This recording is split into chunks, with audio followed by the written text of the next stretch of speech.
Livre des Nombres, chapitre 1, 19, verset 7. Supporter la correction ou la discipline, c'est comme des fils que Dieu vous traite. Dieu s'occupe de nous. Il a chargé le Saint-Esprit de faire de nous des fils et de nous façonner selon l'image de son Fils, par les voies de Dieu. L'une des plus grandes prières de Moïse se trouve dans le chapitre 33 du livre de l'Exode. Fais-moi connaître tes voies, alors je te connaîtrai. On ne peut pas connaître Dieu en dehors de ses voies. Nous avons nos voies, mais nous apprenons à connaître Dieu par les voies de Dieu. Quelles sont ces voies? Ce que le Seigneur dit à ceux qui l'acceptent. Tu renonces à vivre pour toi-même et par toi-même. Tu te charges de ta croix et tu me suis. Ces hommes-là dont il est question sont appelés vainqueurs. Dans les temps de la fin où nous sommes, Dieu maintient son témoignage en dépit de tout. Il veut de l'or pur. Quand Jean vit les chandeliers, ils étaient d'or pur. Mais la Odyssée représente l'état de l'Église d'aujourd'hui. Certains parlent de réveil, mais si nous lisons la parole de Dieu, nous ne trouvons pas de réveil dans les temps de la fin.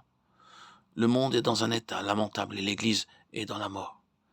C'est le message à l'Église de la Odyssée. Tu crois que tu es riche, mais tu es pauvre. La Odyssée, c'est l'état du peuple de Dieu aujourd'hui. Il suffit de lire les 7 lettres aux églises du chapitre 3 de l'Apocalypse pour s'en rendre compte. N'allons donc pas au-delà de la parole quand nous parlons de réveil. Il est ahurissant de voir comment les esprits séducteurs répandent des doctrines de démons, des enseignements erronés. Ces doctrines se propagent comme le vent. Lisons dans le livre de l'Apocalypse, chapitre 3, des versets 15 à 17. Je connais tes œuvres, je sais que tu n'es ni froid ni bouillant. Puisses-tu être froid ou bouillant? Ainsi, parce que tu es tiède et que tu n'es ni froid ni bouillant, je te vomirai de ma bouche. Parce que tu dis, je suis riche, je me suis enrichi, et je n'ai besoin de rien. Et parce que tu ne sais pas que tu es malheureux, misérable, pauvre, aveugle et nu.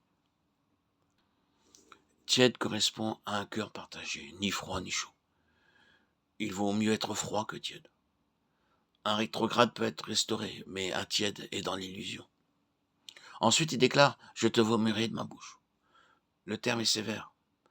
Il sous-entend que Dieu ne supporte pas la tiédeur, alors qu'il peut ramener un chrétien à tomber très bas, mais pas un tiède, parce qu'il vit dans l'illusion.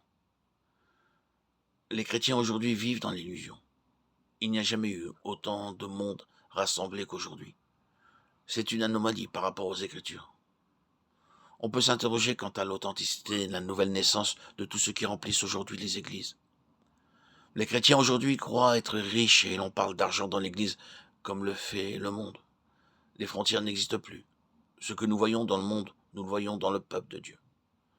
L'argent ou mammon, c'est la mort spirituelle. Si Dieu se sert de vous pour faire son œuvre, il y pourvoira. Le Seigneur dit aussi, je te conseille ou je t'exhorte. Nous remarquons la sagesse et la bonté de Dieu. Il ne dit pas je t'ordonne, mais je te conseille. Tu peux encore accepter ou refuser, mais à ta place, voilà ce que je ferai. Maintenant, c'est à toi de choisir.